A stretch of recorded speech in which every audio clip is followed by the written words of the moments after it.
ഓം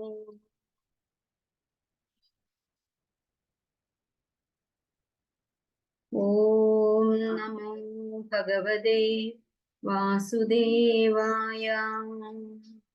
ഓം അജ്ഞാനതിമിരാന്ധസ്യ ജ്ഞാനാഞ്ജനശലാകയാ ചക്ഷുർമീലിതം യേന തസ്മൈ ശ്രീഗുരവേ നമഃ. നമ ഓം വിഷ്ണുപാദായ കൃഷ്ണപ്രേഷ്ഠായ ഭൂതലേ ശ്രീമതേ ഭക്തിവേദാന്ത സ്വാമിനിധി നാമിനേ. ഹേ കൃഷ്ണ കരുണാ സിന്ധോ ദീനബന്ധോ ജഗൽപദേ ഗോപേശ ഗോപിക കാന്ത രാധാകാന്ത നമോസ്തുതേ. തപ്ത കാഞ്ചന ഗൗരാംഗീ രാധേ വൃന്ദാവനേശ്വരി വൃഷഭാനുസുതേ ദേവി പ്രണമാമി ഹരിപ്രിയേ. മൂകം കരോതി വാചാലം പങ്കും ലംഘയതേ ഗിരിം യത്കൃപാതമഹം വന്ദേ പരമാനന്ദമാധവം. ജയ് ശ്രീ കൃഷ്ണ ചൈതന്യ പ്രഭു നിത്യാനന്ദ ശ്രീ അദ്വൈത ഗദാധര ശ്രീവാസാദി ഗൗരഭക്തവൃന്ദ. ഹരേ കൃഷ്ണ കൃഷ്ണ കൃഷ്ണ ഹരേ ഹരേ ഹരേ രാമ രാമ രാമ ഹരേ ഹരേ. ഹരേ കൃഷ്ണ കൃഷ്ണ ഹരേ രാമ ഹരേ കൃഷ്ണ കൃഷ്ണ കൃഷ്ണ ഹരേ ഹരേ ഹരേ രാമ രാമ രാമ ഹരേ ഹരേ. ഹരേ കൃഷ്ണ. ഇസ്കോൺ മാംഗ്ലൂർ നടത്തുന്ന ലെവൽ 2 ഭഗവത്ഗീത ക്ലാസ്സിലേക്ക് ഓരോരുത്തർക്കും സ്വാഗതം. 18ാമത്തെ അധ്യായമാണ് നമ്മൾ തുടങ്ങുന്നത്. ഭഗവത്ഗീതയുടെ ഒരു സംഗ്രഹം. ഇത് കഴിഞ്ഞ് ഇനിയില്ല, 18ാമത്തെ അധ്യായം കൂടിയ ഭഗവത്ഗീതയില് അവിടെ പറഞ്ഞ് ഭഗവാൻ നിർത്തുകയാണ്. പിന്നെ അർജുനൻ സംശയം ചോദിക്കുകയോ ഭഗവാൻ ഉത്തരം പറയുകയോ ഒന്നും ചെയ്യുന്നില്ല. അപ്പം 17ാമത്തെ അധ്യായത്തില് ശ്രദ്ധാവിഭാഗങ്ങളെ പറഞ്ഞു. സാത്വികര്, രാജസം, താമസം എന്നുള്ള ഈ 3 തരത്തിലുള്ള ആളുകൾ ഓരോ കാര്യവും ചെയ്യുമ്പോൾ എന്താണ് വ്യത്യാസം എന്ന് പറഞ്ഞു. പൂജിക്കുമ്പോൾ എങ്ങനെയാണ്, ആഹാരം എങ്ങനെയാണ്, യജ്ഞങ്ങൾ എങ്ങനെയാണ്, ദാനം, തപസ് ഒക്കെ എങ്ങനെയാണ് 3 തരം ആൾക്കാരും ചെയ്യണത് എന്ന് വിശദമായിട്ട് പറഞ്ഞു. അപ്പൊ നമ്മള് എന്തെങ്കിലും താമസ ഗുണം നമ്മളിൽ ഉണ്ടെങ്കിൽ അതിനെ ഓവർകം ചെയ്ത് രാജസ ഗുണത്തിലെത്തണം. എന്നിട്ട് രാജസത്തിനെയും ജയിച്ചിട്ട്, കാരണം രാജസ ഗുണങ്ങൾക്ക് അവസാനം ഉണ്ടാവുക ദുഃഖമാണ്, വിഷമമാണ്, ആമയമാണ് എന്ന് ഭഗവാൻ പറഞ്ഞു. അതുകൊണ്ട് സാത്വിക ഗുണങ്ങൾ ഏതൊക്കെയാന്ന് വിശദമായിട്ട് ഭഗവാൻ പറഞ്ഞിട്ടുണ്ട്. കേടുവരാത്ത ആഹാരം കഴിക്കണം, ഫലം ഉദ്ദേശിക്കാതെ യജ്ഞങ്ങൾ ചെയ്യണം, കടമ എന്നതുപോലെ ദാനം ചെയ്യണം, ശ്രദ്ധയോടെ ഓരോ കാര്യവും ചെയ്യണം എന്നൊക്കെ പറഞ്ഞു. ആ സാത്വിക ഭാവത്തിലേക്ക് എത്തലാണ് വേണ്ടത്. പിന്നെ അത് എത്തിക്കഴിഞ്ഞാല് കുറേയും കൂടി മുന്നേറണം. ഗുണാതീതൻ എന്ന ഭാവത്തില് തസ്മാത് നിർഗുണോഭവ അർജുന എന്ന് പറയുന്നത്. നിസ്ത്രൈഗുണ്യോഭവ അർജുന. 3 ഗുണങ്ങൾക്കും അതീതനാവണം. അപ്പോഴേ ഭഗവാന്റെ ആ നില മനസ്സിലാവുകയുള്ളൂ. അപ്പോൾ അതുപോലെ തന്നെ എന്ത് ചെയ്യുമ്പോഴും ശ്രദ്ധയോടെ വേണം, ഏകാഗ്രതയോടെ വേണം, മനസ്സ് അതിൽ അർപ്പിച്ചുകൊണ്ട് വേണം. അപ്പോഴേ അത് സൽക്കർമാവുള്ളൂ. അല്ലെങ്കിൽ അപ്പോഴേ ഭക്ഷണം പാകം ചെയ്യാവട്ടെ, എന്ത് തന്നെ ആവട്ടെ, മനസ്സ് അതിലുണ്ടാവണം, ഏകാഗ്രത വേണം. ഇനി നമുക്ക് ഇതിലിപ്പോ യജ്ഞം എന്ന് പറഞ്ഞാല് ഈ പഞ്ചമഹായജ്ഞങ്ങളാണ്. അല്ലാതെ കുറെ പണച്ചെലവൊക്കെ നടത്തി യജ്ഞകുണ്ടൊക്കെ ഉണ്ടാക്കിയിട്ട് ആചാര്യന്മാരെയൊക്കെ വിളിച്ചു വരുത്തി വേദമൊക്കെ ചൊല്ലി അങ്ങനെയുള്ള യജ്ഞം നടത്താൻ ഇപ്പോൾ ആചാര്യന്മാരെ കിട്ടാനും ബുദ്ധിമുട്ടാണ്. പണം ധാരാളം വേണം, നാട്ടുകാരെയൊക്കെ വിളിച്ച് ഭക്ഷണം കൊടുക്കുക, അതൊക്കെ എല്ലാവർക്കും അത് ബുദ്ധിമുട്ടായിരിക്കും. ഇങ്ങനെയാണെങ്കിൽ പഞ്ചമഹായജ്ഞങ്ങൾ അനുവർത്തിച്ചാൽ മതിയാകും. കാരണം അത് നമുക്ക് ചെയ്യാൻ ബുദ്ധിമുട്ടുള്ളതല്ല, അത് ചെയ്തിരിക്കണം എന്നാണ് ഒരു മനുഷ്യൻ. എന്തൊക്കെയാണ്? ദേവയജ്ഞം, ഋഷിയജ്ഞം, പിതൃയജ്ഞം, ഭൂതയജ്ഞം, നൃയജ്ഞം അല്ലെങ്കിൽ മനുഷ്യയജ്ഞം. അങ്ങനെയുള്ള ദേവന്മാരാണ് നമുക്ക് മഴ തരുന്നത്, വെയിൽ തരുന്നത്, അഗ്നിയും എല്ലാം ദേവന്മാരുടെ ഒരു കൃപ കൊണ്ടാണ്. അതുകൊണ്ട് എന്ത് കിട്ടുമ്പോഴും അവരെ നന്ദിയോടുകൂടി ഓർക്കണം. പിന്നെ ഋഷിമാര്, വേദവ്യാസൻ, പരാശരൻ തുടങ്ങിയിട്ടുള്ള അനേകം ഋഷിമാര് തപസ് ചെയ്ത് കണ്ടെത്തിയിട്ടുള്ള അതിവിശിഷ്ടമായ ജ്ഞാനമാണ് നമുക്ക് പകർന്നു തന്നിട്ടുള്ളത്. ഭഗവത്ഗീത അങ്ങനെ തന്നെയല്ലേ, വേദവ്യാസ മഹർഷി എഴുതിയിട്ടുള്ളതാണ്. അങ്ങനെ അവരുടെ ധ്യാന അവസ്ഥയില്, ധ്യാന രൂഢമായിട്ടുള്ള ഹൃദയത്തിലേക്ക് ഭഗവാന്റെ വാക്കുകൾ ഇറങ്ങി വന്നിട്ടാണ് അവർ എഴുതിയിട്ടുള്ളത്. പിന്നെ പിതൃയജ്ഞം ചെയ്യണം. നമ്മളെ വളർത്തി വലുതാക്കിയിട്ടുള്ള, നമുക്ക് വേണ്ടി കഷ്ടപ്പെട്ടിട്ടുള്ള നമ്മളുടെ പിതാക്കന്മാരെയും പ്രപിതാക്കന്മാരെയും നമ്മൾ രാവിലെ വൈകുന്നേരമെങ്കിലും നമ്മൾ നന്ദിപൂർവ്വം ഓർക്കെങ്കിലും ചെയ്യണം. അവർ ജീവിച്ചിരിക്കുന്നുണ്ടെങ്കിൽ കഴിയുന്നത് അവരെന്താണ് പ്രതീക്ഷിക്കുന്നത്, കുറച്ചു നേരം അവരുടെ അടുത്ത് പോയിരിക്കുക, കൈയൊന്നും മെല്ലെ തൊടുക, അങ്ങനെ അല്ലാതെ മരിച്ചു കഴിഞ്ഞിട്ടല്ല അവരോടുള്ള വലിയ അടിയന്തര നടത്തല്ല വേണ്ടത്. ജീവിച്ചിരിക്കുമ്പോൾ എന്തെങ്കിലും ചെറിയ ഒരു 5 മിനിറ്റെങ്കിലും അവരുടെ അടുത്ത് എല്ലാ ദിവസവും സാധിക്കുന്നവരെ, അവരുള്ളവരാണെങ്കിൽ ചെയ്യേണ്ടത് തന്നെയാണ്. അതാണ് പിതൃയജ്ഞം. കാരണം നമുക്കും ആ ഒരു നില വരും. അപ്പൊ അത് തിരിച്ചു വരണമെങ്കിൽ എല്ലാ പ്രവർത്തനങ്ങൾക്കും ഈക്വലന്റ് ഓപ്പോസിറ്റ് റിയാക്ഷൻ ഉണ്ടെന്ന് സയൻസ് പറയുന്നു, ശാസ്ത്രവും പറയുന്നു. താൻ നിരന്തരം ചെയ്യുന്ന കർമ്മങ്ങൾ താൻ അനുഭവിച്ചിടുകയെന്നേ വരൂ. അതുകൊണ്ട് നമ്മൾ ചെയ്യാൻ ശ്രദ്ധിക്കണം. പിന്നെ ഭൂതയജ്ഞം എന്ന് പറഞ്ഞാല് സർവഭൂതങ്ങൾക്കും ഒരു ഉപദ്രവവും ഉണ്ടാക്കാതിരിക്കണം. ചെടികളാണെങ്കിലും അതിന് ഇത്തിരി വെള്ളം കൊടുക്കുക, പക്ഷികളാണെങ്കിലും അവർക്ക് ഈ തൊണ്ട വരണ്ട് വിഷമിക്കുന്നുണ്ടാവും, പറയാനും വയ്യ. അതുകൊണ്ട് കുറച്ച് ചിരട്ടകളിലെങ്കിലും വെള്ളം പറമ്പിൽ അവിടെ ഇവിടെയൊക്കെ വെക്കാൻ ശ്രമിക്കണം. പിന്നെ മനുഷ്യനാണെങ്കിൽ നൃയജ്ഞം എന്ന് പറയുന്നത് എന്താണ്? സഹജീവികളോടുള്ള സ്നേഹമാണ്. അവരെ കഴിയുന്നത് പോലെ സഹായിക്കണം, ധനമായിട്ടും ഭക്ഷണമായിട്ടും വസ്ത്രമായിട്ടും. നമുക്ക് കൂടുതലുള്ളതല്ല കൊടുക്കേണ്ടത്, നമ്മൾക്ക് വേണ്ടത് തന്നെ ത്യജിച്ചിട്ട് അതിൻ്റെ ഒരു ഭാഗമാണ് കൊടുക്കുന്നത്. അപ്പോഴാണ് അത് ത്യാഗം ആവുക. അതിൻ്റെ ഒക്കെ പുറമെ അതിനെ ഒക്കെ അതിവർത്തിക്കുന്ന ഒരു യജ്ഞമുണ്ട്. ചൈതന്യ മഹാപ്രഭു എപ്പോഴും പറയുന്ന ആ യജ്ഞം തന്നെ നാമസങ്കീർത്തനം. സങ്കീർത്തന യജ്ഞാണ് കലികാലത്തിലുള്ളത്. മറ്റ് നാന്യത വേറെ ഒന്നുമില്ല എന്ന് പറയും. ജപയജ്ഞം. ഹരേ കൃഷ്ണ കൃഷ്ണ കൃഷ്ണ ഹരേ ഹരേ, ഹരേ രാമ രാമ രാമ ഹരേ ഹരേ എന്ന് ഇരിക്കുമ്പോഴും നടക്കുമ്പോഴും കിടക്കുമ്പോഴും എപ്പോഴും ജപിക്കാവുന്ന അതിവിശിഷ്ടമായിട്ടുള്ള കലികാലത്തിലെ മഹായജ്ഞമാണത്. പിന്നെ എല്ലാ കാര്യം ചെയ്യുമ്പോഴും തുടങ്ങുമ്പോഴും അവസാനിക്കുമ്പോഴും ഭഗവത് ചൈതന്യമുള്ള 3 വാക്കുകൾ ഭഗവാൻ പറഞ്ഞു. ഓം തത് സത്, ആ 3 വാക്കും ഉച്ചരിക്കേണ്ടതാണ്. അത്രയൊക്കെയാണ് 17ാമത്തെ അധ്യായത്തിൽ പറഞ്ഞത്. ഇനി 18ാമത്തെ അധ്യായം മോക്ഷ സന്യാസ യോഗം, അല്ലെങ്കിൽ എല്ലാ അധ്യായങ്ങളുടെയും സംഗ്രഹം, സന്യാസത്തിന്റെ പരിപൂർണത. ഭഗവത്ഗീത മുഴുവനും പറയണത് ത്യാഗത്തിനെ കുറിച്ചല്ലേ. അതിന്റെ പരിപൂർണത എന്താണെന്ന് ഭഗവാൻ ഒന്നുകൂടി പറഞ്ഞതൊക്കെ തന്നെ ഒന്നുകൂടി ചുരുക്കി പറയാണ് 18ാമത്തെ അധ്യായത്തിൽ. അർജുന ഉവാച, ആദ്യം അർജുനന്റെ സംശയം തന്നെയാണ്. സംന്യാസസ്യ മഹാബാഹോ തത്വം ഇച്ഛാമി വേദിതും ത്യാഗസ്യ ച ഹൃഷീകേശ പൃഥക് കേശി നിഷൂദന. ഈ ശ്ലോകത്തിലെ ഭഗവാനെ അർജുനൻ 3 വാക്കുകൾ കൊണ്ട് വിളിക്കുകയാണ്. കേശി നിഷൂദന, മഹാബാഹോ, ഹൃഷീകേശ എന്നൊക്കെ വിളിക്കുകയാണ്. വീണ്ടും വീണ്ടും ഭഗവാനോടുള്ള ആ ബഹുമാനം രേഖപ്പെടുത്താണ് അർജുനൻ. മഹാബാഹു, വലിയ പരാക്രമിയായിട്ടുള്ള ഭഗവാനെ, അതുപോലെ തന്നെ ഋഷികേശ, ഇത്രയും പറഞ്ഞ് ഇന്ദ്രിയങ്ങളെ അധീനപ്പെടുത്തണം എന്ന് ഭഗവാൻ വീണ്ടും വീണ്ടും പറഞ്ഞു. അവിടെയും ഒരു ത്യാഗം തന്നെയാണല്ലോ. അപ്പം ഓരോ കാഴ്ചകൾ കാണുമ്പോൾ, അല്ലെങ്കിൽ ഓരോ വർത്തമാനങ്ങൾ, നാട്ടുവർത്തമാനങ്ങൾ കേൾക്കുമ്പോ ഒരു രസമുണ്ടാകും. മുൻപത്തെ അധ്യായത്തിൽ പറഞ്ഞില്ലേ, തുടക്കത്തിൽ അമൃത് പോലെ തോന്നും, പക്ഷെ കുറച്ചു കഴിഞ്ഞാൽ അത് വിഷമായിരുന്നു എന്ന് തിരിച്ചറിയും എന്ന്. അപ്പൊ അതിനെ കേൾക്കാതിരിക്കുക എന്ന് പറയുന്നതും ഒരു ത്യാഗം തന്നെയാണ്.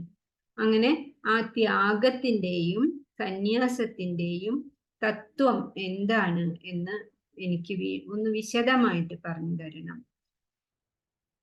അതാണ് ആദ്യത്തെ ശ്ലോകത്തിൽ പറയുന്നത്. കേശി നിഷൂദന എന്ന് പറഞ്ഞാൽ, കേശി എന്ന് പറയുന്ന അതിഭയങ്കരനായിട്ടുള്ളത് ആ ചിത്രത്തിൽ കാണുന്നത് പോലെ ആകാശമുട്ട വളർന്ന് നിൽക്കുന്ന അതിഭീകരനായിട്ടുള്ള കുതിരയുടെ രൂപത്തിൽ വന്ന് ഭഗവാനെ വധിക്കാൻ ശ്രമിച്ച ആ അസുരനെ വളരെ എളുപ്പത്തിൽ ഭഗവാൻ വധിച്ചു കളഞ്ഞു. അതുപോലെ ആ സംശയങ്ങൾ എൻ്റെ മനസ്സിൽ ഇങ്ങനെ അസുരന്റെ പോലെ വലുതായി നിൽക്കുകയാണ്. ഭഗവാനെ അങ്ങ് അതിനെ ഇല്ലായ്മ ചെയ്തു തരണേ. സന്യാസത്തിന്റെയും ത്യാഗത്തിന്റെയും രണ്ടും തത്വം എന്താണ് എന്നുള്ളത് എനിക്ക് കേൾക്കാൻ ആഗ്രഹമുണ്ട്. ഇതും എനിക്ക് അറിയാനായിട്ട് ആഗ്രഹമുണ്ട്. ഋഷികേശ, കേശി നിഷൂദന, മഹാബാഹോ, അങ്ങനെയൊക്കെ ആയിട്ടുള്ള ഭഗവാനെ പൃഥക് എന്ന് പറഞ്ഞ വേറെ വേറെ എനിക്ക് പറഞ്ഞു തന്നാലും. ഭഗവാൻ പലപ്പോഴും പറഞ്ഞിട്ടുണ്ട്, ത്യാഗത്തിൽ കൂടിയാണ് ആധ്യാത്മിക അവസ്ഥയിലേക്ക് എത്താൻ സാധിക്കുക. അപ്പൊ ആ ത്യാഗം എന്താണ്? എനിക്കും വേണം ആധ്യാത്മിക മാർഗത്തിലേക്ക് എത്തണം, എനിക്കും ശാന്തി വേണം. അതെന്താണ്, എങ്ങനെയാണ് സാധിക്കുക, അതെനിക്ക് അറിയണം എന്ന് വളരെ ന്യായമായിട്ടുള്ള ചോദ്യം. അർജുനൻ ഇപ്പോ താൻ യുദ്ധം ചെയ്യില്ല എന്നുള്ള വിചാരമൊക്കെ പോയി. തനിക്ക് പേടിയാണ്, പാപം ഉണ്ടാവും എന്നുള്ള വിചാരമൊന്നുമില്ല. യുദ്ധം ചെയ്യാൻ തയ്യാറായി. എന്നിട്ടും ഈ ഒരു സംശയം കൂടിയാണ് ചോദിക്കുന്നത്. ശ്രീ ഭഗവാനുവാച, ഭഗവാൻ അതിന്റെ മറുപടി പറയാൻ പോകുന്നു. കാമ്യാനാം കർമ്മണം ന്യാസം സന്യാസം കവയോ വിദു സർവകർമ്മഫലത്യാഗം പ്രാഹു ത്യാഗം വിചക്ഷണന്മാരെ, അറിവുള്ളവര് പറയുന്നു. ഞാൻ എനിക്ക് തോന്നിയതുപോലെ പറയുകയല്ല അർജുന. അറിവുള്ളവര് പറഞ്ഞു വെച്ചിട്ടുണ്ട് ഇതിന്റെയൊക്കെ കാര്യം. കർമ്മഫലങ്ങളുടെ ഉപേക്ഷിക്കലാണ് ത്യാഗം. ഭൗതിക ലോകത്തിലെ പലതരത്തിലുള്ള ആഗ്രഹങ്ങൾ ഉണ്ടാവും. ആ ആഗ്രഹങ്ങളെ മുളയിൽ തന്നെ ഇല്ലാതാക്കുക, അതാണ് സന്യാസം. അപ്പൊ അതാണ് വ്യത്യാസം. സന്യാസി കർമ്മം ചെയ്യില്ല, എല്ലാ ആഗ്രഹങ്ങളും തന്നെ ഉപേക്ഷിക്കുകയാണ് ചെയ്യുന്നത്. കർമ്മഫലം ത്യാഗി അങ്ങനെയല്ല, കർമ്മം ചെയ്തുകൊണ്ടേയിരിക്കുകയാണ്, കുടുംബജീവിതം നയിക്കും, എല്ലാ കർമ്മങ്ങളും ചെയ്താണ് ആ ആളുടെ ദിവസങ്ങൾ മുന്നോട്ട് പോകുന്നത്. പക്ഷേ ത്യാഗിയാവണമെങ്കിൽ എന്ത് വേണം? കർമ്മഫലത്തിനെ ത്യജിക്കണം. അതാണ് കാമ്യാനാം കർമ്മണം ന്യാസം. കാമ്യകർമ്മങ്ങളുടെ ന്യാസമാണ്, ഉപേക്ഷയാണ് സന്യാസം. സന്യാസം കവയോ വിദു. കവ അല്ലെങ്കിൽ കവി എന്ന് പറയുന്നത് സർവജ്ഞന്മാര്, ക്രാന്തദർശികള്, എല്ലാം അറിയുന്ന സന്യാസിമാര് എന്നെ പറയുന്നുണ്ട്. കാമ്യകർമ്മങ്ങൾ, കാമനയോടുകൂടി ചെയ്യുന്ന കർമ്മങ്ങളുടെയൊക്കെ ഉപേക്ഷയാണ് സന്യാസം എന്ന് കവിമാര്, അറിവുള്ളവര് പറയുന്നത് ഞാനും കേട്ടിട്ടുണ്ട് അർജുന. സർവകർമ്മഫലത്യാഗം പ്രാഹു എന്ന് പറഞ്ഞാൽ പറയുന്നു. ത്യാഗം വിചക്ഷണന്മാര് അത് പറയുന്നു. എല്ലാ കർമ്മങ്ങളുടെയും ഫലത്തെ ത്യജിക്കുകയാണ്. സർവകർമ്മ ഫലത്യാഗം, ത്യാഗം എന്ന് ഞാൻ ഉദ്ദേശിക്കുന്നത് അതാണ്. ഭൗതിക ആശകളുടെ ഉപേക്ഷിക്കലാണ് സന്യാസം. എന്നാൽ ഭൗതിക ആശ ഉപേക്ഷിക്കുന്നില്ല, കർമ്മങ്ങൾ ചെയ്യുന്നുണ്ട്. പക്ഷെ കർമ്മഫലത്തിന്റെ ത്യാഗമാണ് ത്യാഗം എന്ന് പറയുന്നത്. അപ്പൊ യജ്ഞം ചെയ്യുന്നുണ്ട്, അതുപോലും പ്രത്യേകമായിട്ടുള്ള ഒരു ലക്ഷ്യത്തോടെ ആവരുത്. ഒരു ചെടിയുടെ കടക്കിൽ വെള്ളം ഒഴിക്കുന്നുണ്ടെങ്കിൽ അത് നാളെ ഒരു മുട്ടുണ്ടായിട്ട് എന്നെ സന്തോഷിപ്പിക്കണം എന്ന വിചാരത്തിലാവാൻ പാടില്ല. അല്ലെങ്കിൽ ഒരാൾക്ക് എന്തെങ്കിലും പണം കൊടുക്കുകയാണെങ്കിൽ അതിന്റെ പ്രത്യുപകാരം എനിക്ക് എന്ത് കിട്ടും, എനിക്ക് എന്ത് പേര് കിട്ടും, പ്രശസ്തി കിട്ടും എന്നുള്ള വിചാരത്തിൽ ചെയ്താൽ അതൊരിക്കലും ത്യാഗമാവില്ല എന്നാണ്. ഭൗതിക ആഗ്രഹങ്ങൾക്ക് വേണ്ടിയുള്ള കർമ്മത്തിനെ ത്യജിക്കുന്നതാണ് സന്യാസം. അവർ കർമ്മം ചെയ്യേണ്ട ആവശ്യമില്ല, അവർക്ക് കുടുംബമില്ല, അവർക്ക് ഒരു ആഗ്രഹവുമില്ല. അവര് ഭിക്ഷ ചോദിച്ച് ചെന്ന് ഭക്ഷണം വാങ്ങി കഴിക്കാം. 2 വസ്ത്രമേ അവർക്ക് ഉണ്ടാവേണ്ടു, പാത്രം പോലും വേണ്ട എന്നാണ്. കൈക്കുമ്പിളുണ്ടല്ലോ എന്നാണ് പറയുന്നത്. പക്ഷെ കർമ്മികളുടെ ആണ് ത്യാഗം, അവര് ചെയ്യുന്നതാണ് ത്യാഗം. അവർക്ക് ജോലികളെല്ലാം ചെയ്യാം. ഇപ്പൊ ഓഫീസിൽ ജോലിയാണെങ്കിൽ അത് ചെയ്യാം, ശമ്പളം വാങ്ങിക്കാം, ഒക്കെ ചെയ്യാം. പക്ഷെ അതിനു വേണ്ടി ജോലി ചെയ്യുക, അങ്ങനെ ആവരുത്. അതിനെയാണ് ത്യാഗം എന്ന് വിളിക്കുന്നത്. മൂന്നാമത്തെ ശ്ലോകം. ത്യാജ്യം ദോഷവദിത്യേകേ കർമ്മ പ്രാഹുർമനീഷിന യജ്ഞദാന തപകർമ്മ നത്യാജം ഇതി ചാപരേ. ഈ പറഞ്ഞതുപോലെ തന്നെ രണ്ട് അഭിപ്രായങ്ങൾ എല്ലാത്തിലും ഉണ്ടാവും. ത്യാജ്യം, എല്ലാ കാമ്യകർമ്മങ്ങളും ദോഷകരങ്ങളാണ്, അതുകൊണ്ട് ഒരു കർമ്മവും ചെയ്യേണ്ട ആവശ്യമില്ല എന്ന് ചിലർ പറയും. അതായത് ഇപ്പൊ നമ്മൾ നേരത്തെ പറഞ്ഞ സന്യാസിയുടെ പോലെ ആവണമെന്ന്, കർമ്മമേ ചെയ്യണ്ട, അതാണ് നല്ലത് എന്ന് ചിലര് ബുദ്ധിമാന്മാരാണെന്ന് പറയുന്ന ആൾക്കാർ പറയുന്നുണ്ട്. പക്ഷേ ഋഷിമാരെന്താണ് പറയുന്നത്? വേറെ ചിലര് യജ്ഞം, തപസ്, ദാനം, ഈ 3 കർമ്മവും ഉപേക്ഷിക്കാനേ പാടില്ല. കാരണം അതാണ് നമ്മളെ ഈ സംസാര സാഗരത്തിന്റെ മറുകര കടത്തുന്ന വഞ്ചി, അതാണ്. അതുകൊണ്ട് തപസ്, ദാനം, യജ്ഞം. യജ്ഞം എന്താന്ന് പറഞ്ഞില്ലേ ആദ്യം, ഇത് 3 കാര്യങ്ങളും ഒരിക്കലും ചെയ്യരുത്. ഉദാഹരണമായിട്ട് പറയണമെങ്കിൽ ജന്തുഹിംസയാണ് എന്ന് വിചാരിക്കുക. പ്രഭുപാദര് പറഞ്ഞിട്ടുള്ളത് തന്നെയാണ് ജന്തുഹിംസ. ഒരു തരത്തിലും, പണ്ടത്തെ കാലാണ് കേട്ടോ, 500 വർഷം മുമ്പേ എഴുതിയിട്ടുള്ളതാണ് പ്രഭുപാദരുടെ വ്യാഖ്യാനം. ഒരു തരത്തിലും ജന്തുഹിംസ പാടില്ല എന്ന് ചിലര് പറയുന്നു. എന്നാൽ ചിലര് പറയും ജന്തുഹിംസ ഉപയോഗിച്ച്, അല്ലെങ്കിൽ ജന്തു ബലി ഉപയോഗിച്ചിട്ട് യജ്ഞം ചെയ്യണ്ടേ, യജ്ഞത്തിന് ജന്തുവിനെ ബലി കൊടുക്കണ്ടേ, അത് ആ ജന്തുവിന് തന്നെ മോക്ഷത്തിനാണ്. ഇപ്പം ആടിനെയോ അല്ലെങ്കിൽ കോഴിയോ ഒക്കെ അവര് ബലി കൊടുക്കും യജ്ഞമൃഗത്തിന്. അപ്പൊ അവര് പറയണത് എന്താന്ന് വെച്ചാല് അത് ആ മൃഗത്തിനെ വീണ്ടും വീണ്ടും ഇങ്ങനെ താഴ്ന്ന ജന്മങ്ങളിലേക്ക് വിടാതെ പെട്ടെന്ന് തന്നെ മനുഷ്യനാവാൻ സഹായിക്കും. മനുഷ്യനായി കഴിഞ്ഞാൽ പിന്നെ ബുദ്ധി ഉപയോഗിച്ചിട്ട് ഭഗവാനിലേക്ക് എത്താൻ എളുപ്പമാണ്. മൃഗങ്ങൾക്കൊന്നും എത്താൻ എളുപ്പമല്ല. ഒരു ആന ഇന്ദ്രദ്യുമ്നൻ ഗജേന്ദ്രന് പറ്റി, പക്ഷെ അത് വേറെ കാര്യമാണ്. അദ്ദേഹം ശാപം കൊണ്ട് ഗജേന്ദ്രനായി വന്നതാണ്. ഒരിക്കലും ആ ഭക്തി വിടാതെ ഭഗവാനെ അർച്ചിച്ചത് കൊണ്ടൊക്കെയാണ്. അല്ലാതെ സാധാരണ നിലയിൽ ഒരിക്കലും ഒരു മൃഗത്തിനോ മറ്റുള്ള ജന്തുക്കൾക്കോ ഭഗവാനിലേക്ക് എത്താൻ മനുഷ്യജന്മം എടുക്കണം. ആ മനുഷ്യജന്മം എടുക്കുക എന്ന കാര്യം ഈ എന്താ പറഞ്ഞ ബലിയിലൂടെ എളുപ്പമാകും എന്ന് വേറെ ചിലര് പറയുന്നു. 2 തരത്തിലുള്ള അഭിപ്രായമുണ്ട്. യജ്ഞദാന തപകർമ്മം നത്യാജം ഇത് ചാപര, ചിലരങ്ങനെ പറയുന്നുണ്ട്. ഇനി 4ാമത്തെ ശ്ലോകത്തില് ഭഗവാന്റെ അഭിപ്രായം പറയുന്നു. നിശ്ചയം ശൃണു മേ തത്ര ത്യാഗേ ഭരത സത്തമ ത്യാഗോ ഹി പുരുഷവ്യാഘ്ര ത്രിവിധ സംപ്രകീർത്തിത. ത്യാഗത്തിനെ കുറിച്ച് അറിയണമെങ്കിൽ 3 വിധം ത്യാഗം ഉണ്ട്. അതെന്താണ് എന്ന് ഞാൻ വിശദമായിട്ട് പറഞ്ഞുതരാം. കഴിഞ്ഞ അധ്യായത്തിൽ പറഞ്ഞിട്ടുള്ള അതേപോലെ തന്നെ ഏതൊക്കെ 3 വിധം? സത്വം, രജസ്, തമസ്. ഈ 3 തരത്തിലുള്ള ത്യാഗങ്ങളെ കുറിച്ച് ഞാൻ വിശദമായിട്ട് പറയാം. നിശ്ചയം ശൃണു മേ തത്ര, എന്റെ നിശ്ചയം എന്താണ് എന്ന് കേൾക്കുക. ത്യാഗോ ഹി പുരുഷവ്യാഘ്ര, നീ പുരുഷവ്യാഘ്രനാണ്, ഭരത സത്തമനാണ്, ഭരതകുലത്തിന്റെ നേതാവാണ് നീ. ഭാരതം എന്നുള്ള പേര് വരാൻ തന്നെ കാരണം അത് ശകുന്തളയുടെയും ദുഷ്യന്തന്റെയും മകനായിട്ടുള്ള ഭരതനല്ല, വേറെ ജഡഭരതന്റെ പൂർവികനായിട്ടുള്ള ഒരു ഭരത മഹാരാജ. ആ മാനിനിയൊക്കെ കണ്ട് മയങ്ങിയില്ലേ, അതിന്റെ മുമ്പത്തെ ആ അതിശ്രേഷ്ഠമായിട്ടുള്ള ഭരണം കാഴ്ചവെച്ച വലിയൊരു രാജാവായിരുന്നു ആ ഭരത മഹർഷി. മഹർഷിയാവുന്നതിന്, സന്യാസം സ്വീകരിക്കുന്നതിന് മുമ്പേ ആ രാജകീയമായിട്ടുള്ള ഭരണം, ആ ഭരതന്റെ ചരിത്രം കൊണ്ടാണ് ഭാരതത്തിന് ഭരതം എന്നുള്ള ആ പേര് വന്നിട്ടുള്ളത്. ആ ഭരതമുനിയുടെ പേരിൽ നിന്നാണ് വന്നിട്ടുള്ളത്. ആ ഭരതന്റെ പിന്തുടർച്ചക്കാരനല്ലേ അർജുന നീ? അതുപോലെ തന്നെ നീ പുരുഷവ്യാഘ്രനല്ലേ, പുലിയല്ലേ, പുലി. ആ പാവം കുന്തിയും അതുപോലെ തന്നെയുള്ള മറ്റുള്ളവരെയൊക്കെ രക്ഷിക്കാൻ നിന്റെ കൈകളല്ലേ അവരാശ്രയിക്കുന്നത്. അതുകൊണ്ട് നിനക്ക് എന്തായാലും അറിവുണ്ടാവണം എന്ന് വിചാരിച്ചിട്ടാണ് ഞാൻ യുധിഷ്ഠിരനോടോ മറ്റുള്ളവരോടോ ഒന്നും പറയാതെ അർജുനനോട് പറയുന്നത്. അർജുനന്റെ മനസ്സ് ആർജവമുള്ളതാണ്, അതിലൊരു കള്ളത്തരവും ഇല്ല. അതുകൊണ്ട് ഞാൻ പറയുന്നത് നീ വ്യക്തമായിട്ടും മനസ്സിൽ ഉറപ്പിച്ച് കേൾക്കുക. 5ാമത്തെ ശ്ലോകം.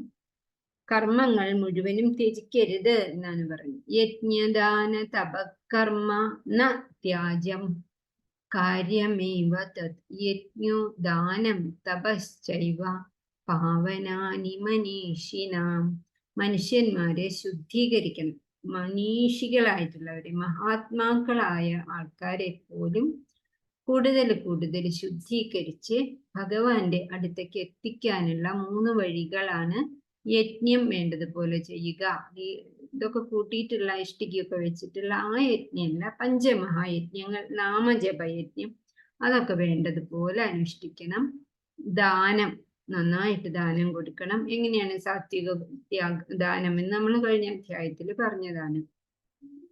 കൊടുക്കേണ്ടതാണ്, ഇതെന്റെ കർത്തവ്യമാണ്, ഇത്രയല്ലേ കൊടുക്കാൻ സാധിച്ചുള്ളൂ, അല്ലെങ്കിൽ എനിക്ക് ഇങ്ങനെ കൊടുക്കാൻ ഒരു അവസരം തന്ന വാങ്ങുന്ന ആളോട് നന്ദിപൂർവം, അങ്ങനെയൊക്കെ വേണം ദാനം കൊടുക്കാൻ. ഉള്ളതിന്റെ പകുതി കൊടുക്കണം എന്നാണ്. പിന്നെ തപസ് പോലെ എല്ലാ പ്രവൃത്തികളും ചെയ്യണം. ഈ 3 കാര്യങ്ങളും ഉപേക്ഷിക്കരുത്. അത് ആരായാലും അനുഷ്ഠിക്കുക തന്നെ വേണം. മഹാത്മാക്കളെപ്പോലും ശുദ്ധീകരിച്ച് അഴുക്കൊക്കെ പോയി തനി തങ്കമാക്കുന്നത് ഈ 3 കാര്യമാണ് എന്നറിയുക. യജ്ഞദാന തപകർമ്മ ന ത്യാജം, അത് ഉപേക്ഷിക്കരുത്. ന എന്ന് പറഞ്ഞാൽ അരുത്. കാര്യമേവ തത്, അത് ചെയ്യുക തന്നെ വേണ്ട കാര്യങ്ങളാണ്. യജ്ഞോ ദാനം തപശ്ചൈവ പാവനാനി മനീഷിനാം. വിവേകത്തോടെ ചെയ്യണം. ഇതാണ് മനുഷ്യരെ പവിത്രമാക്കുന്ന 3 വഴികൾ. 6ാമത്തെ ശ്ലോകം. ഏതാന്യപി തു കർമാണി സംഗം ത്യക്ത്വാ ഫലാനി ച കർത്തവ്യാനീതി മേ പാർത്ഥ നിശ്ചിതം മതം ഉത്തമം. കർത്തവ്യം എന്ന് കരുതിയിട്ട് വേണം, ആസക്തിയോ ഫല ഉദ്ദേശ്യമോ കൂടാതെ അനുഷ്ഠിക്കപ്പെടണം എന്ന് വിചാരിച്ചിട്ട് വേണം കർമ്മങ്ങൾ ചെയ്യാൻ. കുട്ടികളെ വളർത്തുകയാണെങ്കിലും കുട്ടികൾക്ക് എന്തെങ്കിലും ഒരു നല്ല വിദ്യാഭ്യാസം, മെഡിസിന് കൊണ്ടുപോയി ചേർത്താണെങ്കിൽ ഇത് എനിക്ക് പേരുണ്ടാവാൻ, എൻ്റെ മകൻ MBBS പഠിക്കണേന്ന് പറയാൻ വേണ്ടിയിട്ടല്ല. അങ്ങനെയുള്ള ആസക്തി ആവട്ടെ, ഫല ഉദ്ദേശ്യമോ, ഈ കുട്ടി നന്നായിട്ട് എനിക്ക് പേര് കിട്ടും അല്ലെങ്കിൽ എന്നെ സംരക്ഷിക്കും എന്ന് കരുതിയിട്ടോ ആവരുത് കുട്ടികളെ പഠിപ്പിക്കുന്നത്. കുട്ടികൾ പഠിക്കുന്നതും നമ്മൾ അതുപോലെ 100% വാങ്ങിയില്ലല്ലോ, അപ്പുറത്തെ കുട്ടി 100% വാങ്ങി, നിനക്ക് എന്തേ 98 ആയത്, അങ്ങനെയുള്ള പറച്ചിൽ ഒരിക്കലും പാടില്ല. അത് ഫല ഉദ്ദേശം ചെയ്തിട്ടുള്ളതാണ്. അങ്ങനെ ഫല ആസക്തി പാടില്ല, ഫലം ഉദ്ദേശിക്കാനും പാടില്ല. അങ്ങനെ അനുഷ്ഠിക്കപ്പെടേണ്ടതാണ് ഈ കർമ്മങ്ങൾ എന്നറിയുക. കർത്തവ്യ നിർവഹണം എൻ്റെ കർത്തവ്യാണത്. ഞാൻ ഈ ഭൂമിയിലേക്ക് ഒരു ജീവനായിട്ട് ഭഗവാൻ എൻ്റെ പൂർവജന്മ കർമ്മങ്ങളുടെ ഫലമായിട്ട് പറ്റിയ ഒരു അമ്മയും അച്ഛനെയൊക്കെ തന്നിട്ട് എന്നെ ഇങ്ങോട്ട് അയച്ചിട്ടുണ്ടെങ്കിൽ അത് എനിക്ക് ബാക്കി നിൽക്കുന്ന ഞാൻ കൊണ്ടുവന്നിട്ടുള്ള കർമ്മങ്ങൾ കത്തിത്തീരാനാണ്. വീണ്ടും വീണ്ടും ഇനി കർമ്മങ്ങൾ ഇങ്ങനെ കൂട്ടിവെക്കരുത്. അതുകൊണ്ട് കർത്തവ്യം, ഇതെന്റെ കർത്തവ്യാണ് എന്ന് വിചാരിച്ചിട്ട് വേണം ഈ ദാനവും തപസ്സും ഒക്കെ ചെയ്യേണ്ടത്. ത്യാഗബുദ്ധിയോടുകൂടി വേണം ദാനം കൊടുക്കാൻ.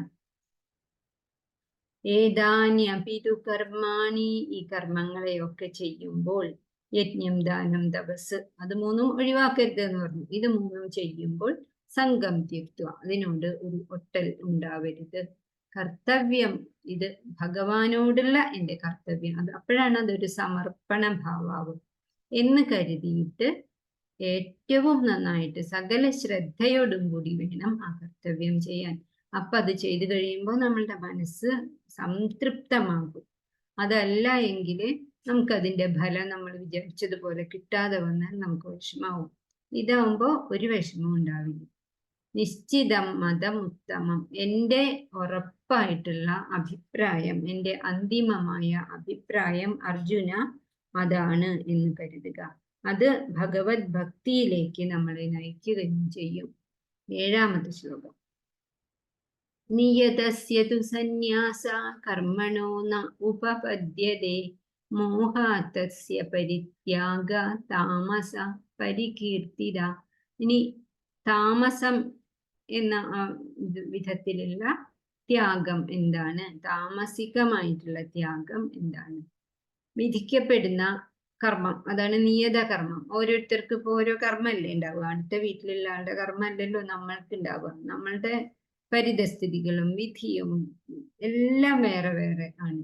അപ്പൊ അത് അയാളുടെ വിധി, ഇത് നമ്മളുടെ വിധി. അപ്പോ നിയതസ്യതു സന്യാസ, വിധിച്ചിട്ടുള്ള കർമ്മങ്ങൾ സന്യാസ ന ഉപപദ്ധ്യത, അതിനെ ഉപേക്ഷിക്കാൻ പാടില്ല. എന്ത് തന്നെ വിധിച്ചോട്ടെ, നമ്മളുടെ കർമ്മം ചിലപ്പോ രാവും പകലും ബുദ്ധിമുട്ടിയിട്ട് കുട്ടികളെ വളർത്തേണ്ടതായിരിക്കാം. ചിലപ്പോൾ ഭർത്താവ് കള്ളു കുടിക്കുന്ന ആളായിരിക്കാം. അങ്ങനെയൊക്കെ ആണെങ്കിലും അതില് വിഷമം വിചാരിക്കരുത്. മറ്റേ വീട്ടിലത്തെ വീട്ടുകാര് എന്തൊരു സന്തോഷമായിട്ടാ ജീവിക്കണത്, അവര് ഒരു വിഷമം അനുഭവിക്കുന്നില്ലല്ലോ. അത് അവരുടെ കർമ്മമാണ്. അവര് കൊണ്ടുവന്നിട്ടുള്ള ആ എന്താ പറയാ, പുണ്യങ്ങൾ കൊണ്ടായിരിക്കാം. നിയതസ്യതു സന്യാസ ന ഉപപദ്ധ്യത, നിയത കർമ്മം വിഷമമുള്ളതാണെങ്കിൽ കൂടി അതിനെ ഒരിക്കലും ഉപേക്ഷിക്കാതെ ഏറ്റവും നന്നായിട്ട് ചെയ്യണം. മോഹാത് തസ്യ പരിത്യാഗ, അത് ഞാൻ ചെയ്യില്ല, എനിക്കതൊന്നും ചെയ്യാൻ ഇഷ്ടമില്ല. ഇപ്പം നമ്മൾ ആൺകുട്ടികളോട് ഒരു പ്രായം എത്തുമ്പോൾ എത്രയോ കുട്ടികൾ ഈ റോട്ടിൽ കൂടെ അലഞ്ഞു നടക്കുന്നു. അവരോട് കുട്ടിയാ എന്തെങ്കിലും ഒരു കൂലിപ്പണിയെങ്കിലും ചെയ്യുക എന്ന് പറഞ്ഞാൽ അവര് ചെയ്യില്ല. വെറുതെ സമയവും ഊർജവും കളഞ്ഞുകൊണ്ടിരിക്കും. അത് മോഹം ആണ്, അവരുടെ അജ്ഞാനം കൊണ്ടാണ്, അറിവില്ലായ്മ കൊണ്ടാണ്. ആ പരിത്യാഗം, ചെയ്യേണ്ട കാര്യങ്ങൾ ചെയ്യാതിരുന്നിട്ട് ഇതും ഒരു ത്യാഗല്ലേ എന്ന് വിചാരിക്കുന്ന ആ ത്യാഗം എന്താണ്? തികച്ചും താമസ ഗുണത്തിലുള്ളതാണ്. അല്ലെങ്കിൽ എന്തെങ്കിലും ശരീരക്ലേശം വരും, അതൊന്നും ചെയ്യാൻ എന്നെ കൊണ്ട് പറ്റില്ല എന്ന് വിചാരിച്ചാല്, ബുദ്ധിമുട്ടാവും എനിക്ക് എന്ന് വിചാരിച്ചാല്, ആ വിധിച്ച കർമ്മങ്ങൾ എന്ത് തന്നെ ആയാലും ചെയ്യാതിരുന്നാൽ അതൊരിക്കലും ത്യാഗമല്ല. 9ാമത്തെ ശ്ലോകം.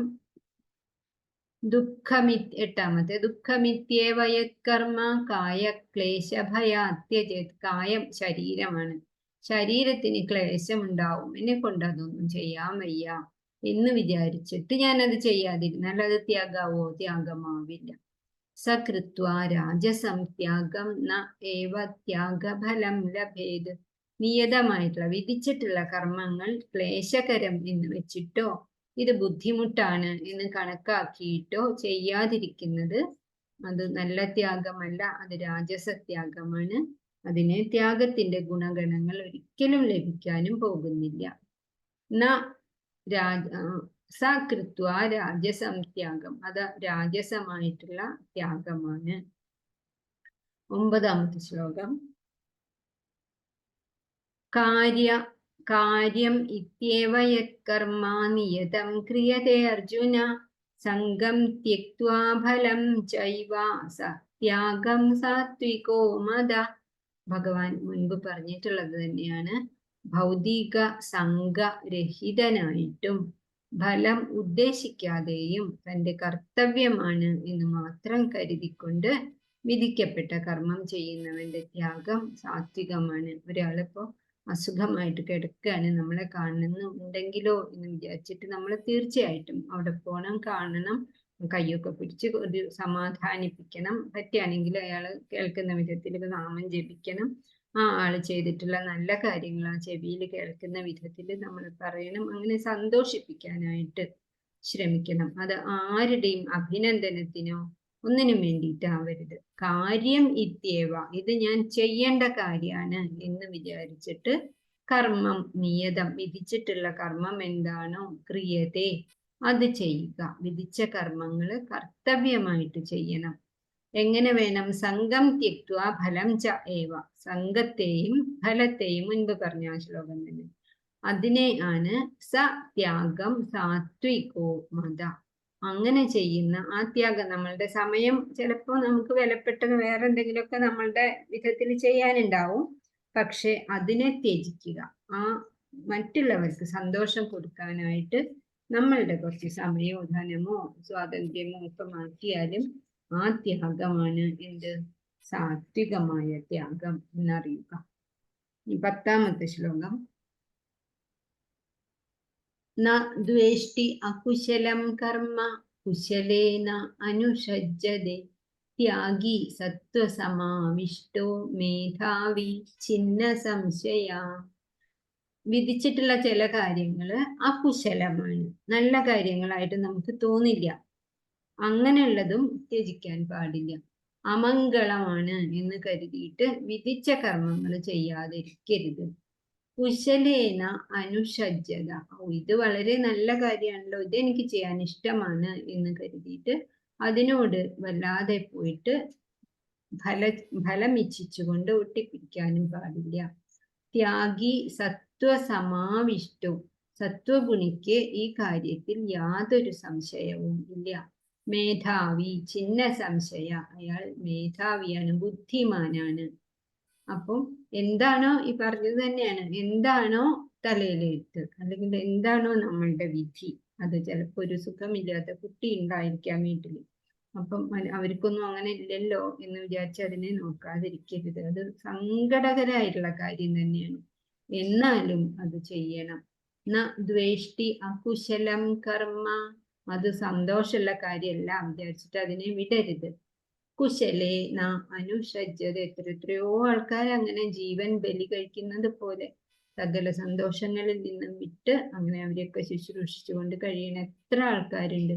അല്ലെങ്കിൽ കുറച്ച് സമയം കിട്ടുമ്പോൾ ആശുപത്രികളിൽ പോയിട്ട് അവരെ സമാധാനിപ്പിക്കുന്ന ഒക്കെ ആൾക്കാരുണ്ട്. അതൊക്കെ കുശല കർമ്മങ്ങളാണ്.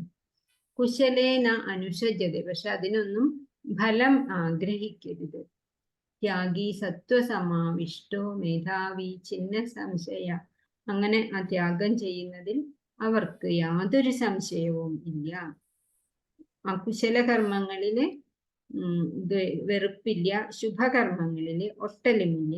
ശരീരക്ലേശത്തിനെ പോലും കുറ്റം പറയില്ല. എന്തൊരു കഷ്ടമാണ്, എനിക്കിതെന്തിനാണ് വന്നത് എന്നുള്ള ഒരു സംശയവും ഉണ്ടാവില്ല. ആ ആളെയാണ് ഭഗവാൻ ബുദ്ധിമാൻ, അറിയേണ്ടത് അറിയുന്നവൻ, എൻ്റെ അടുത്തേക്ക് എത്താറായവൻ എന്ന് പറയുന്നത്. 11. നഹി ദേഹഭൃദാശക്യം ത്യക്ത്വം കർമാണ്യശേഷത. യസ്തു കർമ്മഫലത്യാഗി സത്യാഗീത്യഭിധീയതേ. എന്ന് ഞാൻ ഒരു പ്രവൃത്തിയും ചെയ്യുന്നില്ല എന്ന് വിചാരിച്ചിട്ട് നഹി ദേഹഭൃദാശക്യം. ദേഹം ധരിച്ചവരാണ് നമ്മളൊക്കെ. അങ്ങനെയുള്ള ആൾക്കാർക്ക് അശേഷ കർമ്മത്യാഗം, ഒരു കർമ്മവും ഞാൻ ചെയ്യില്ല എന്ന് വിചാരിച്ചിരിക്കാൻ സാധിക്കുകയൊന്നുമില്ലെങ്കിൽ ഭക്ഷണം കഴിക്കണ്ടേ, അതൊരു കർമ്മല്ലേ. അങ്ങനെയുള്ള സർവകർമ്മ ഫലത്യാഗം ദേഹം എടുത്തിട്ടുള്ളവർക്ക്, സർവകർമ്മത്യാഗം ഫലത്യാഗമല്ല, സർവകർമ്മത്യാഗം ദേഹം എടുത്തവർക്ക് ചെയ്യാൻ സാധിക്കുകയേയില്ല.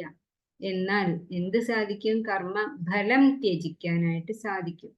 ഭഗവാൻ വിധിച്ച കാര്യമാണ്, അത് ഏറ്റവും നന്നായിട്ട് ഞാൻ ചെയ്യും, വരുന്നത് പോലെ ഫലം വരട്ടെ എന്ന് വിചാരിച്ചിട്ട് ചെയ്യും എന്നാണ്. നഹി ദേഹഭൃദാ ശക്യം. ശക്യം എന്ന് പറഞ്ഞാൽ സാധിക്കുക. ദേഹം ധരിച്ചവർക്ക് ന ശക്യം, സാധിക്കുകയില്ല. എന്ത്? ത്യക്ത്വം കർമാണി അശേഷത. സകല കർമ്മങ്ങളെയും ത്യജിക്കുക എന്ന കാര്യം സാധിക്കുകയില്ല. യസ്തു, അതുകൊണ്ട് തന്നെ കർമ്മഫലത്യാഗി, കർമ്മ ഫലത്തിനെ ത്യജിക്കുക. സ ത്യാഗീത്യഭിധീയതേ. ആ ത്യാഗിയാണ് യഥാർത്ഥത്തിൽ. സ്ലൈഡ് കിട്ടുന്നില്ല. അത് ഇല്ലേ, സ്ലൈഡ് കിട്ടുന്നില്ല. ഹരേ കൃഷ്ണ. 10, 11 ശ്ലോകം ഇതിൽ എഴുതിയിട്ടില്ല പ്രഭുജി, അതാണ്. ഞാൻ പുസ്തകം നോക്കിയിട്ടാണ് അത് വായിച്ചത്. ഇതില് 2 ദിവസം കൊണ്ട് തീർക്കാനായിരിക്കാം ചിലപ്പോ. എല്ലാ ഇമ്പോർട്ടന്റ് ശ്ലോകങ്ങൾ മാത്രമേ എഴുതിയിട്ടുള്ളൂ. ഒരുപാട് ശ്ലോകം ഉണ്ടല്ലോ 18ാമത്തെ അധ്യായത്തിലെ. അപ്പൊ അതില് സെലക്റ്റഡ് ആയത് മാത്രമേ, 78 ശ്ലോകം ഉണ്ട് ഈ അധ്യായത്തിലെ. അപ്പൊ ഞാനൊന്നും വിടാതെ അങ്ങനെ വായിക്കണമെന്ന് മാത്രമേ ഉള്ളൂ. പ്രധാനപ്പെട്ട ശ്ലോകം മാത്രമേ അവരുടെ സ്ലൈഡിലുള്ളൂ. ടെക്സ്റ്റ് ഉണ്ടല്ലോ കയ്യില്, അപ്പൊ അത് നോക്കൂ ട്ടോ. ഹരേ കൃഷ്ണ. നഹി ദേഹഭൃദാ ശക്യം ത്യക്ത്വം കർമാണ്യശേഷത. യസ്തു കർമ്മഫലത്യാഗി സ ത്യാഗീത്യഭിധീയതേ. അതുകൊണ്ട് കർമ്മം ചെയ്യാതിരിക്കാൻ ആർക്കും സാധിക്കില്ല, കർമ്മഫലം ത്യജിക്കാൻ സാധിക്കും. അങ്ങനെയുള്ളവരെയാണ് ത്യാഗി എന്ന അവസ്ഥയ്ക്ക് അർഹനായിട്ട് ഭഗവാൻ പറയണത്. 12ാമത്തെ ശ്ലോകം.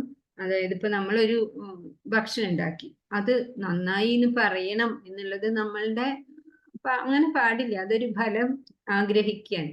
നമ്മൾ നന്നായിട്ട് ഉണ്ടാക്കുക, ഭഗവാന് അല്പം കൊണ്ടുപോയി പ്രസാദം എന്ന ഭാവത്തില് ഒരു തുളസി ഇലയൊക്കെ ഇട്ടാല് അതൊരു നിവേദ്യമാണ്. പിന്നെ അത് കഴിക്കുന്ന ആൾ എന്നാലും പറഞ്ഞില്ലല്ലോ ഞാൻ ഇത്ര പണിയെടുത്തിട്ടെന്നൊന്നും ചിന്തിക്കാനേ പാടില്ല.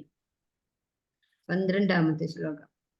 അനിഷ്ടമിഷ്ടം മിശ്രം ച ത്രിവിധം കർമ്മണ ഫലം ഭവതി അത്യാഗിനാം പ്രേത്യ നതു സന്യാസിനാം ക്വചിത്.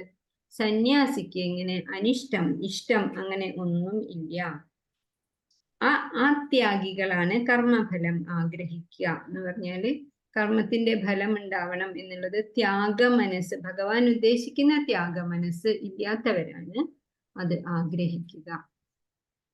അനിഷ്ടം ഇഷ്ടം മിശ്രം ച, ചിലത് നല്ല ഇഷ്ടാവും, ചിലത് കുറച്ച് ഇഷ്ടേ ഉണ്ടാവുള്ളൂ, ചിലതിന് രണ്ടും കൂടി കുഴപ്പമില്ല എന്നുള്ള വിധത്തിൽ ഉണ്ടാവും.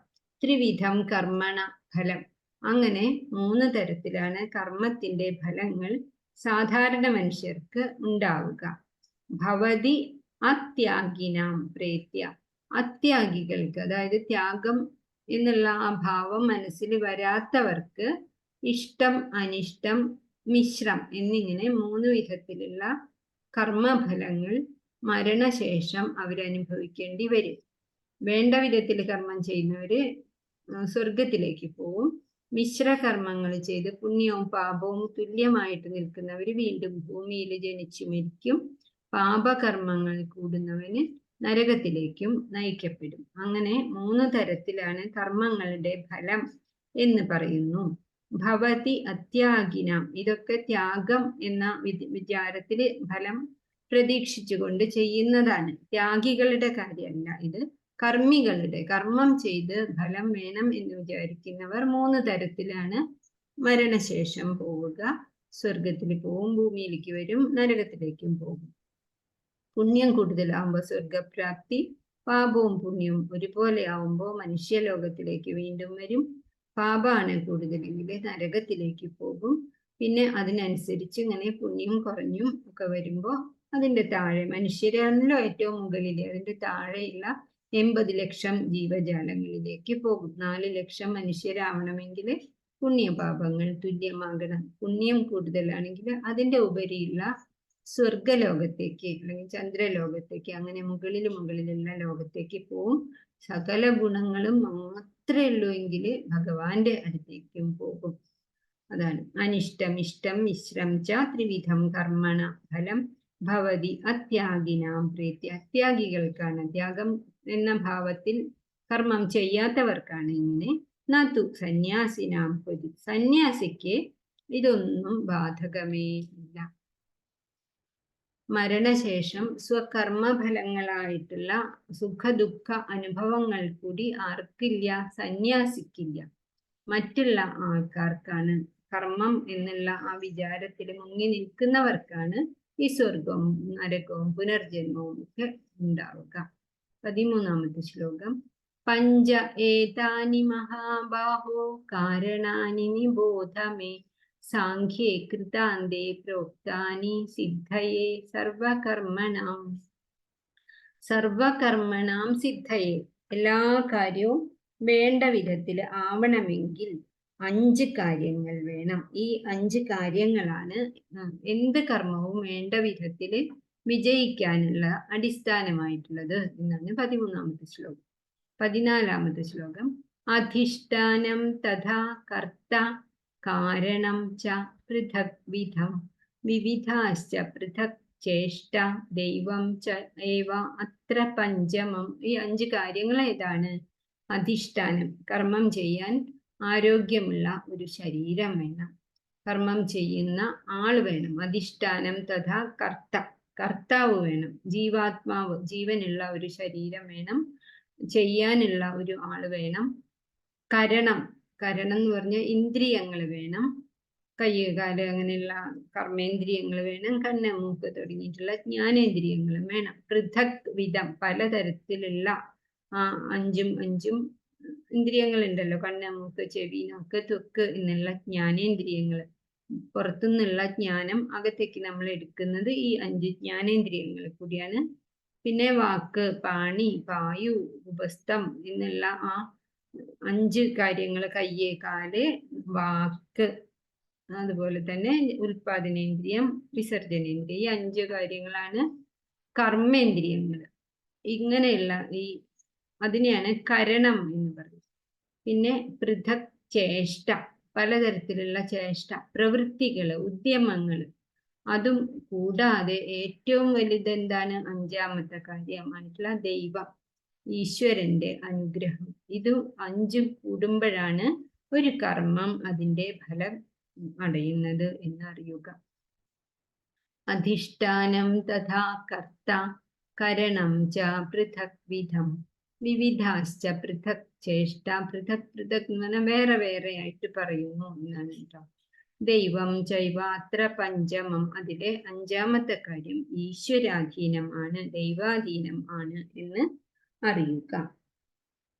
ആ 5ാമത്തെ കാര്യം കൂടി ചേരുമ്പോഴേ കാര്യങ്ങളൊക്കെ നേരെ നടക്കുകയുള്ളൂ.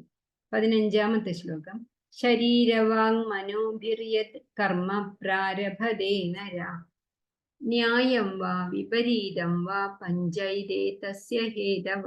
മനുഷ്യന്മാര് ശരീരം കൊണ്ടും വാക്കുകൊണ്ടും മനസ്സുകൊണ്ടും ഒക്കെ ഓരോ കാര്യങ്ങള് ആരംഭിക്കുന്നു. പ്രാരഭതേ നര, അങ്ങനെ നരന്മാര് ഓരോ കാര്യങ്ങളും ആരംഭിച്ചു എന്ന് വരും. ന്യായം വാ വിപരീതം വാ, ചിലത് ന്യായപ്രകാരവും ശാസ്ത്രം എന്ത് പറയുന്നു അതനുസരിച്ചായിരിക്കും ചിലര് ചെയ്യുക. വിപരീതം വാ, ചിലര് ശാസ്ത്രത്തിന് എതിരായതായിരിക്കും ചെയ്യുക. പഞ്ചൈതേ തസ്യ ഹേതവ, എന്ത് തന്നെയായാലും ഈ 5 കാര്യങ്ങൾ ഉണ്ടെങ്കിലേ ഒരു പ്രവൃത്തി പൂർണ്ണമാവുകയുള്ളൂ. 16ാമത്തെ ശ്ലോകം. തത്ര ഏവം സതി കർത്താരം ആത്മാനം കേവലം തുയാ പശ്യതി അകൃത ബുദ്ധിത്വാദ് നസ പശ്യതി ദുർമതി. തത്ര ഏവം സതി, അങ്ങനെയൊക്കെ ആണെങ്കിലും, കർത്താരം ആത്മാനം കേവലം, ഞാൻ മാത്രമാണ് കർത്താവ്, ഇത് എൻ്റെ കർമ്മം കൊണ്ട് മാത്രമാണ് ഇങ്ങനെ ഉണ്ടായിട്ടുള്ളത്, ഈ വീടുണ്ടാക്കിയത് ഞാൻ പണിയെടുത്ത പണം കൊണ്ട് മാത്രമാണ്, എന്നെ കൊണ്ട് മാത്രമേ ഇത് സാധിക്കുള്ളൂ, അല്ലെങ്കിൽ ഇവിടെ വെച്ചിട്ടുള്ള ഈ പ്ലാവ് ചക്ക ഉണ്ടാവുന്നത് എൻ്റെ അധ്വാന ഫലമാണ് എന്നൊക്കെ വിചാരിക്കുന്നത് മൂഢതയാണ് എന്നാണ്. തത്ര ഏവം സതി കർത്താരം ആത്മാനം, ഞാൻ മാത്രമാണ് ഇതൊക്കെ ചെയ്യുന്നത് എന്നുള്ളത് അറിവില്ലായ്മയാണ്. പശ്യതി അകൃത ബുദ്ധിത്വ, ബുദ്ധി ഇല്ലായ്മ കൊണ്ടാണ് അത് അറിയുന്നത്, അങ്ങനെ വിചാരിക്കുന്നത്. ന സ പശ്യതി ദുർമതി, യഥാർത്ഥം എന്താണ്? ഭഗവാന്റെ അനുഗ്രഹം കൊണ്ട് മാത്രമാണ്. നമുക്ക് ആരോഗ്യം ഉണ്ടെങ്കിലല്ലേ എല്ലാം ചെയ്യാൻ പറ്റുള്ളൂ. കണ്ണിന് കാഴ്ചയായിട്ടും കേൾവിയായിട്ടും എല്ലാം 2 കാലില് എണീറ്റ് നടക്കാൻ പറ്റുന്നതും ഒക്കെ ഭഗവാന്റെ ആ അനുഗ്രഹം കൊണ്ട് മാത്രമാണ് എന്നുള്ള വിചാരം പോലും ഇല്ലാതെ ഞാനാണ് ഇതിനൊക്കെ കാരണം എന്ന് വിചാരിച്ചിരിക്കുന്നവര് ദുർമതിമാരാണ് എന്നാണ് 16ാമത്തെ ശ്ലോകത്തിൽ പറയുന്നത്. കർമ്മത്തിന്റെ ആ തത്വം മുൻപ് പറഞ്ഞില്ലേ, ആ 5 കാര്യങ്ങൾ കൂടിച്ചേരണം. 5ാമത്തെ ദൈവാധീനമാണ്. അതൊന്നും അംഗീകരിക്കാതെ ഞാൻ മാത്രമാണ് എന്നുള്ള ആ മൂഢൻ, അയാള് കർമ്മത്തിന്റെ തത്വം, യാഥാർത്ഥ്യം അറിയാത്തവനാണ്. ഇനി 17ാമത്തെ ശ്ലോകം. യസ്യ നാഹം കൃതോ ഭാവോ ബുദ്ധിർയസ്യ ന ലിപ്യതേ ഹത്വാപി സ ഇമാം ലോകാൻ ന ഹന്തി ന നിബധ്യതേ. അങ്ങനെ ഞാനാണ് ചെയ്യുന്നത് എന്നുള്ള ഭാവം ഇല്ലാതെ നമുക്ക് വിധിച്ചിട്ടുള്ള ആ കർമ്മങ്ങൾ ചെയ്യുകയാണെങ്കിൽ, അവരൊരാളെ വധിക്കുകയാണെങ്കിൽ പോലും ആ ഫലത്താൽ ബദ്ധനാവില്ല. പ്രഭുപാദര് നല്ലൊരു ഉദാഹരണം പറഞ്ഞിട്ടുണ്ട്. ഒരു ഭടന്റെ മേലുദ്യോഗസ്ഥന്റെ കൽപ്പന പ്രകാരം, അല്ലെങ്കിൽ ശത്രു രാജ്യത്തിന്റെ ഭടനെ കാണുമ്പോൾ ആ നിർദ്ദേശം അനുസരിച്ചിട്ട് വെടിവെച്ച് കൊല്ലും. എത്ര ആളെ വെടിവെക്കണോ അത്ര അധികം സമ്മാനങ്ങൾ അയാൾക്ക് കിട്ടും, അല്ലെ? അത് വിധി പോലെയാണ് ചെയ്യുന്നത്. അതല്ലാതെ ഞാനാണ് എന്ന് വിചാരിച്ച് നാട്ടിൽ വന്നിട്ട് തോക്ക് കയ്യിലുണ്ട് വിചാരിച്ചിട്ട് വേറെ ആരെങ്കിലും വെടിവെച്ചാലോ കൊണ്ടുപോയി ജയിലിലിടും, ശിക്ഷ അനുഭവിക്കേണ്ടി വരും.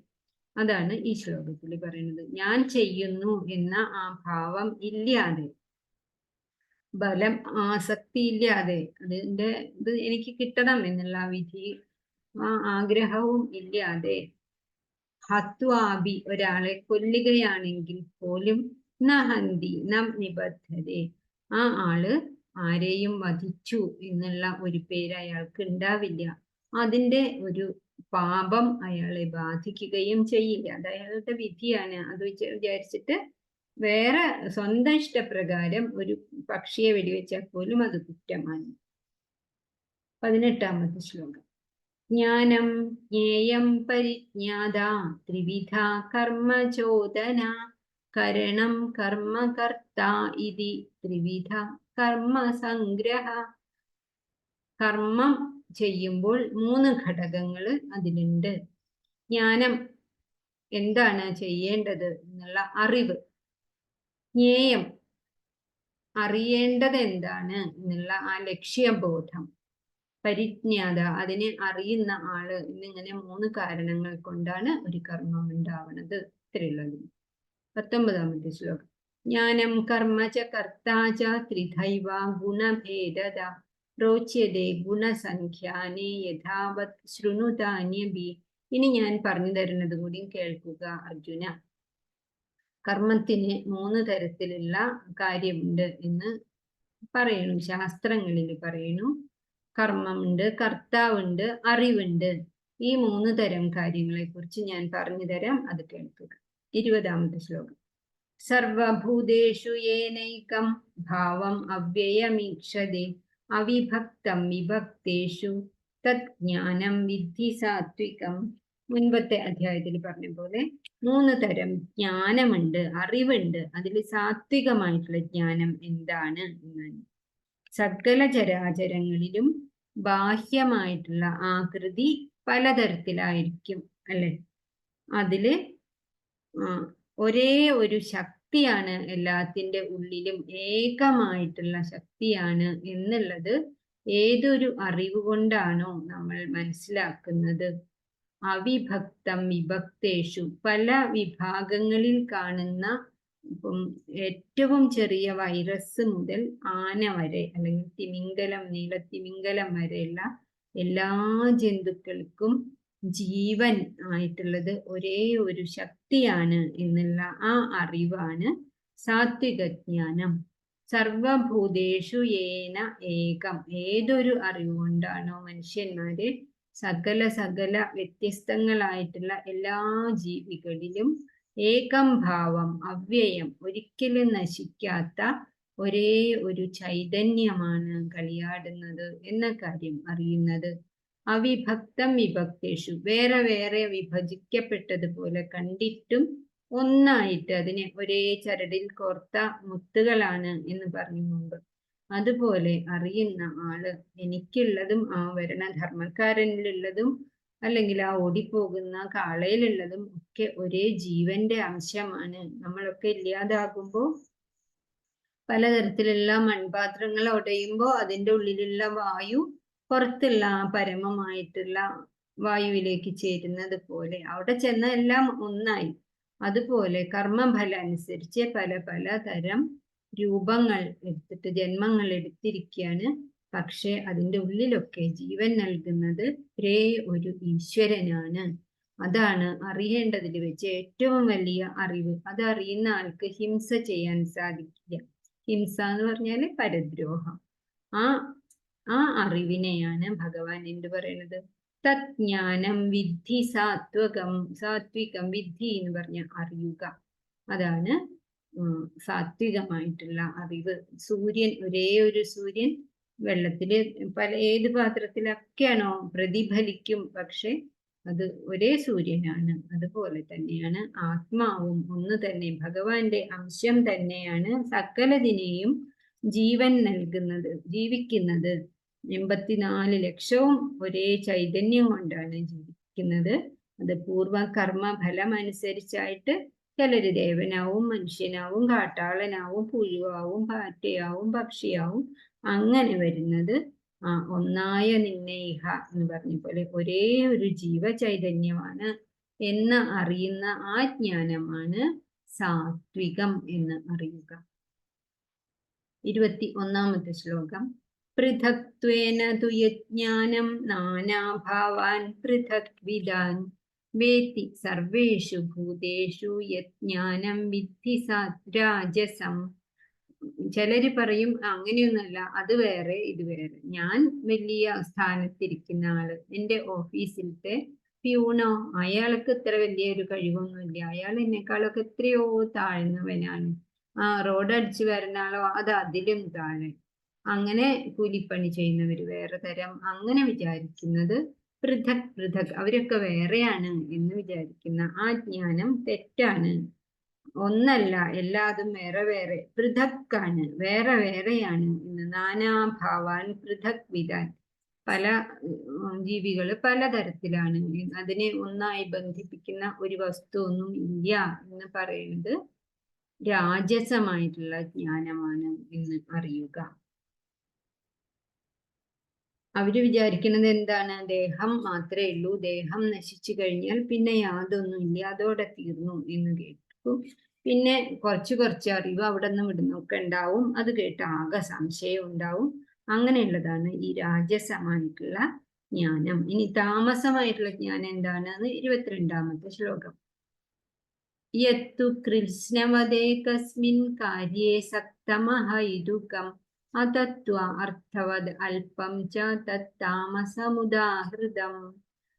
ചിലര് ഉറപ്പിച്ചു പറയും, ഈ ശരീരം അത് വീണ് കഴിഞ്ഞാൽ പിന്നെ കഴിഞ്ഞു, പിന്നെ ഒരു ആത്മാവില്ല, അത് ഭഗവാനിലേക്ക് ലയിക്കുക, അങ്ങനെയൊന്നും ഇല്ല, ഒക്കെ വെറുതെ പറയാണ്. ശരീരം ജനിക്കുന്നു മരിക്കുന്നു അത്രേ ഉള്ളൂ എന്ന് പറഞ്ഞാലേ, അങ്ങനെ വിചാരിക്കുന്ന ഒരു ഭൗതികമായിട്ടുള്ള കാര്യം, ആധ്യാത്മികമായിട്ടുള്ള കാര്യങ്ങളൊന്നുമില്ല, ഒരു ഭഗവാനൊന്നുമില്ല, ഇതിനെ നിയന്ത്രിക്കുന്ന ഒരു ശക്തിയില്ല. അമ്മയുടെ അച്ഛൻ്റെയും സംഗമം കൊണ്ടൊരു ജീവി ഉണ്ടാവുന്നു, അതിന് വലുതാവുന്നു, പ്രായമാകുമ്പോൾ എന്തെങ്കിലും അസുഖം വരുന്നു, അല്ലെങ്കിൽ വയസ്സായിട്ട് ജീർണിക്കുന്നു ശരീരം, അത്രേ ഉള്ളൂ എന്ന് പറയുന്ന ആ തത്വം അല്പം പോലും അറിയാതെ ഉണ്ണണം ഉറങ്ങണം എന്നുള്ള കാര്യാഹാര നിദ്ര ഭയം മൈഥുനം മാത്രമായിട്ട് മൃഗങ്ങളുടെ ബുദ്ധിയോടുകൂടി ജീവിക്കുന്ന എത്രയോ ആളുകളുണ്ട്. അതിനെയാണ് എന്ത് പറയുക? താമസം എന്ന് പറയുക. യത്തു കൃത്സ്നവദേ കസ്മിൻ, അതായത് ഈ ശരീരം മാത്രമേ ഉള്ളൂ, അതിനപ്പുറം ഒന്നുമില്ല.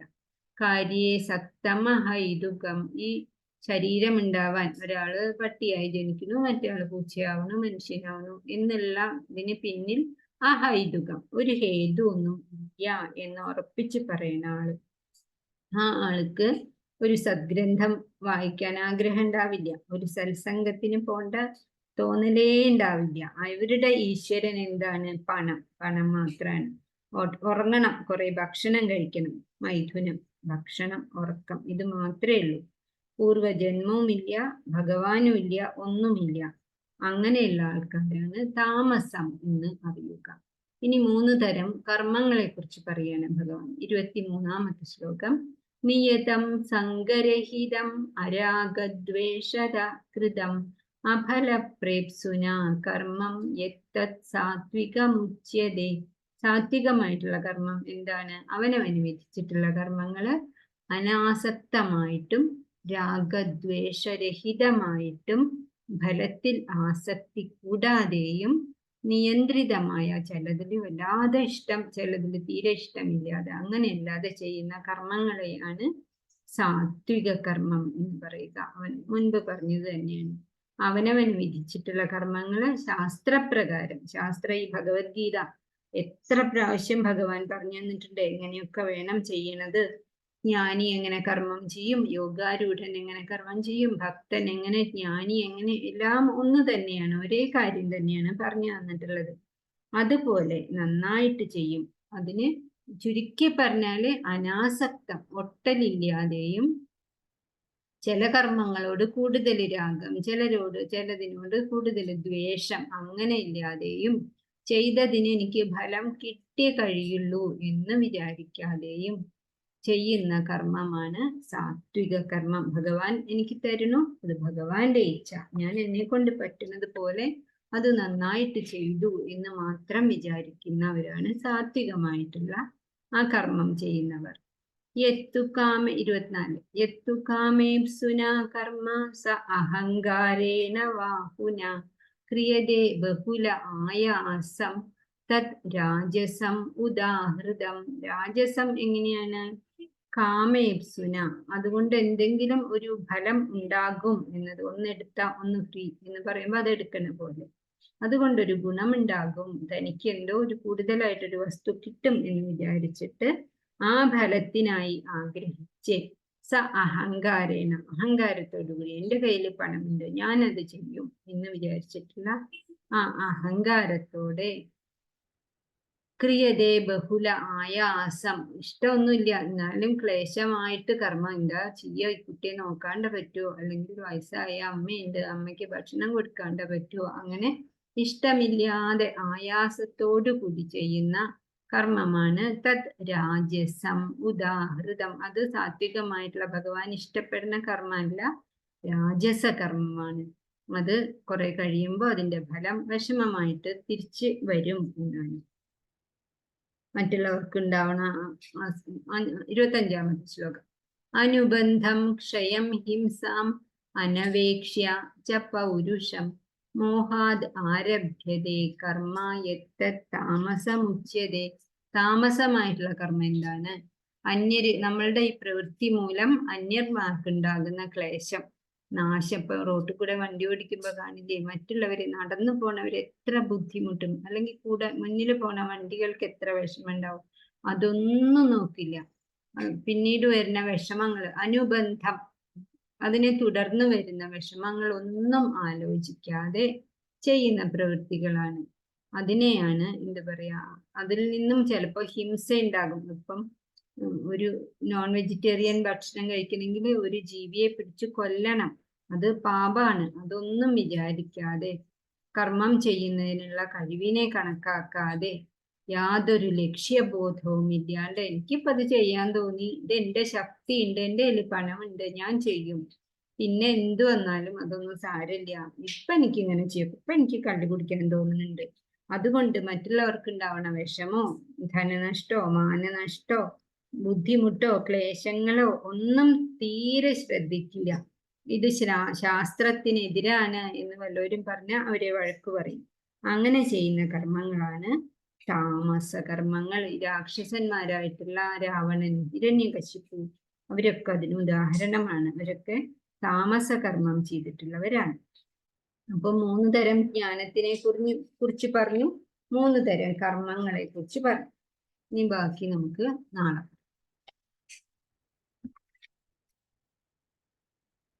എന്തെങ്കിലും സംശയമുണ്ടെങ്കിൽ ചോദിക്കാം കേട്ടോ.